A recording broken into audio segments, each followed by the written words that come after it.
கிச்சனை deep clean பண்ணி 1 month போல் ஆயிடுச்சு. ஃபுல்லாக டஸ்ட் இருக்க மாதிரி இருந்ததா, கிராசரியும் காலி ஆயிடுச்சு. ஃபில் பண்ணுறதுக்கு முன்னாடி காலியான பாட்டில் எல்லாமே வாஷ் பண்ணிடலான்ட்டு ஃபஸ்ட்டு எல்லாமே எடுத்துட்டு காலியான பாட்டில் மட்டும் வாஷ் பண்ண போட்டுட்டு மீதி எல்லா பாட்டிலுமே தொடச்சிட்டு அந்த இடத்துலயே ஆர்கனைஸ் பண்ணிட்டேன்.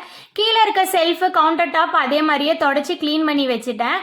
பொதுவாக எல்லாருக்குமே கிளாஸ் பாட்டில்னா உடஞ்சிரும்ன்ற பயம்தான். ஆனால் மற்றது யூஸ் பண்ணுறதை விட கிளாஸ் பாட்டில் ஈஸின்னு தான் சொல்லுவேன். ஏன்னா மற்றது யூஸ் பண்ணும்போது சமைச்சிட்டு அதே இடத்துலையே வைப்போம், அப்புறமேட்டு முடிச்சுட்டு எடுத்து வச்சுக்கலான்ட்டு. ஆனால் கண்ணாடி பாட்டில் அப்படின்ற போது உடஞ்சிருன்ற பயத்திலேயே எடுத்த பொருள் எடுத்த இடத்துல அந்த செகண்ட்லேயே வச்சிருவோம். அப்படி பண்ணும்போதே நமக்கு முக்கால்வாசியான வேலை மீதி ஆயிரும்.